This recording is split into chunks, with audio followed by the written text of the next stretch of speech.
ouverte la page culture de ce Midi Magazine. Amadou Marcel Tou, bonjour. Bonjour. Alors aujourd'hui, nous nous intéressons à la statue Lobi. Effectivement, comme vous le savez, le sud-ouest, encore appelé pays Lobi, est une région où la culture est toujours mise en avant.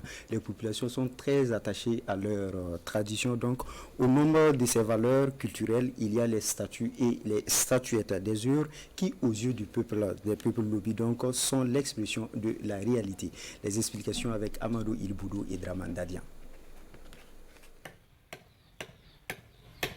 Takite donne corps et vie à son imagination. La statuette, tout un symbole en pays Lobi. Le bois à sculpter est choisi en fonction du rituel à accomplir.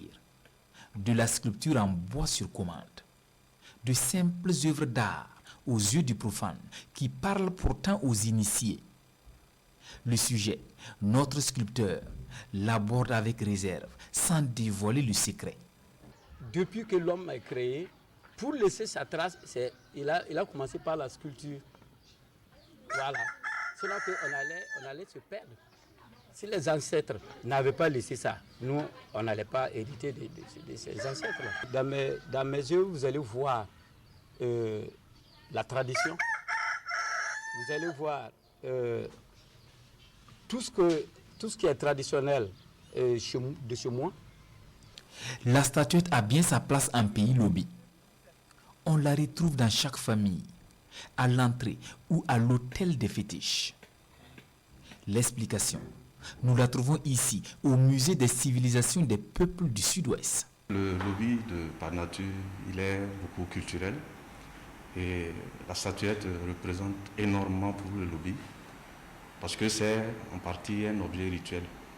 Et lors des cultes, lors des divinations, ils sont obligés donc de consulter donc, au niveau de ces statuettes-là, afin donc de mener toute action qu'ils veulent faire.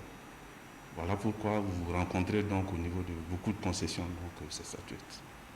Donc ici on a l'hôtel des victimes de guerre ou l'hôtel de guerre. Voilà, il faut dire que c'est l'hôtel sur lequel, lorsque le Lobi, avant d'aller en guerre, voilà, vous voyez les casquettes, c'est un peu les deux guerres mondiales que l'Afrique a participé, et en particulier aussi le Burkina. Donc le Lobi, lorsqu'il devait partir à ces guerres-là, il venait faire des souffrances et demander aux ancêtres de les protéger et de les garder, voilà, durant toute la guerre. Et ceux qui avaient la chance de revenir encore, c'était l'occasion pour eux de revenir encore pour remercier les ancêtres. Pour concevoir, on fait également recours au dieu de la fécondité. Et l'enfant qui naît est sous protection des ancêtres. Escale ici à l'hôtel de la maternité. On qualifie même les Lobis d'un peuple croyant. Et quand on dit croyant, on ne parle pas des religions révélées dont on connaît, on parle de l'islam et du christianisme. Mais pour toute chose, il faut consulter. Donc, dans l'hôtel de la maternité, voilà, qui concerne, ça veut dire quand ils mettent des enfants au monde, il faut qu'ils viennent consulter pour voir et cet enfant, il est vraiment le bienvenu, est-ce qu'il a un avenir à Dieu. Donc c'est pourquoi il y a l'hôtel de la maternité, voilà, on vient consulter pour voir s'il y a des génies ou bien il y a des esprits qui le poursuivent, il faut faire des sacrifices, voilà, pour que ces génies-là, ces esprits-là ne puissent pas, voilà, le fatiguer pendant son existence. L'ancêtre, socialement représenté par la statuette, intercède en faveur des hommes. Il est donc vénéré et immortalisé à travers la statuette. Mais il faut le dire, cette tradition est à l'épreuve de la modernité. Retour sur ce plateau et pour aller plus loin sur le sujet, nous recevons Abbé Ferdinand Hien, homme de Dieu, homme de culture. Bonjour. Bonjour. Alors vous avez suivi avec nous le reportage. Quel est le symbolisme de la statue Lobi? Est-ce pour rendre visible l'invisible, une sorte de réceptacle des divinités, ou encore rendre visible le monde tel que le voit le peuple Lobi? Merci. C'est vrai, il y a ce que vous dites, mais il y a peut-être aussi plus que ça. Je crois que les hommes de tous les temps et de tous les lieux ont toujours senti ce besoin d'avoir de la médiation entre eux et Dieu, qui est un être inaccessible, invisible, transcendant. Donc je crois déjà que ces statues, en termes de symbolisme, symbolisent déjà et représentent cette soif et ce besoin qui est naturel et humain pour l'homme d'avoir de la médiation entre lui et Dieu qui est transcendant. Mais de façon plus particulière pour les statuaires, les statues Lobi, je crois qu'elles expriment peut-être deux choses. Premièrement, elles représentent, comme nous l'avons entendu, elles représentent les ancêtres.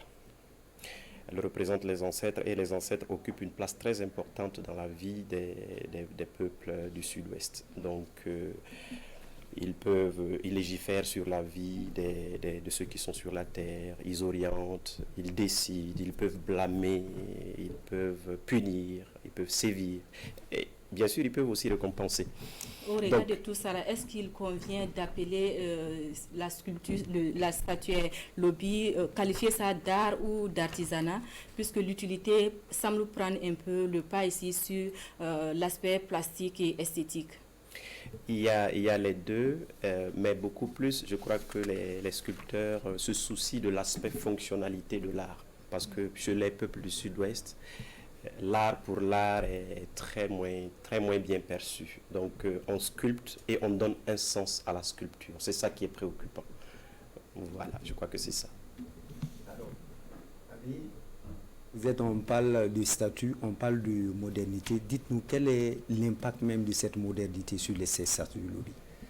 Je crois savoir que c'est d'abord, j'allais dire, le sculpteur traditionnel, quand il sculpte, il a une vision. Une vision, c'est de représenter un peu le monde visible, invisible, bien sûr, de permettre aussi cette médiation entre les vivants et les ancêtres et les esprits. Mais je crois surtout que la modernité va venir se faire sentir au niveau de le changement de la vision, parce qu'il ne sculpte pas pour que les œuvres soient collectées et exposées forcément, mais pour que les œuvres signifient quelque chose dans son quotidien. Déjà, la modernité va mettre des espaces et des moyens de collecte de ces statues qui permettent d'abord de les conserver dans des espaces où on peut les voir. Et il y a des statues aussi qui ont voyagé, qui ont traversé les frontières donc, du Sud-Ouest, qui sont allées très très loin. Donc c'est déjà à ce niveau. Et le deuxième niveau, c'est le changement des formes. Les changements des formes, parce que bon, l'art, déjà, l'impact que la modernité peut avoir sur les conceptions que l'artiste a, passe par les conceptions des formes, le polissage et tout ça. Et peut-être aussi la désignation de l'objet. La désignation de l'objet. On peut sculpter facilement des statuettes en forme humaine. Ça, c'est ce qui entre naturellement dans les relations des hommes avec les esprits.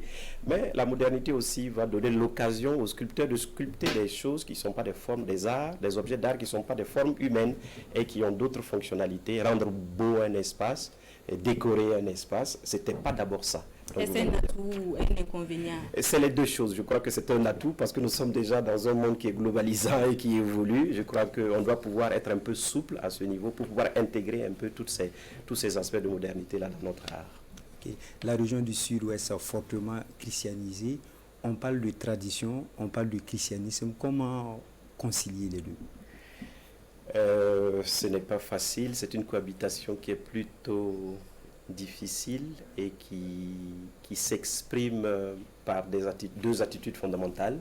Donc pour nous qui sommes chrétiens, on constate que c'est le syncrétisme qui prédomine. C'est-à-dire, ils ont un pied dans les pratiques ancestrales et un autre pied dans la pratique chrétienne. Ce n'est pas facile à concilier dans la mesure où les tenants de la religion traditionnelle ne lâchent pas le morceau. Alors, et puis, la deuxième forme aussi de cohabitation, c'est qu'il n'est pas rare de voir des chrétiens convaincus au départ qui renoncent totalement à leur foi et qui basculent, qui repartent encore dans les traditions, choses ancestrales. Donc la cohabitation est assez difficile et c'est dû au fait que justement, cet art et ces objets-là représentent quelque chose de plus profond. Ce sont des aspirations profondes que la religion chrétienne n'a pas réussi à assouvir dans leur totalité. Et donc ça provoque ce retour incessant des populations. Abbé, on l'a dit un peu plus haut, vous êtes artiste musicien avec des albums à votre actif. Qu'est-ce qui vous a motivé au-delà de la mission de berger à vous lancer dans une carrière musicale, disons culturelle? Ok, il faut le dire que j'ai pas choisi moi-même d'être artiste et de me lancer dans une carrière, mais c'est venu tout seul. C'est venu tout seul dans la mesure où je suis né musicien, de parents musiciens. J'ai été formé dans des structures où j'ai eu un contact direct avec la musique. Et après, quand je suis devenu prêtre, mes responsables ont trouvé que j'avais le talent qu'il fallait et qu'il fallait le conforter à travers des études et des formations pour le remettre simplement au service donc de l'évangélisation à travers donc les arts. Donc je suis arrivé dans la musique par je peux dire la route normale. Okay. Merci d'avoir accepté notre invitation. On s'arrête là pour cette page culture.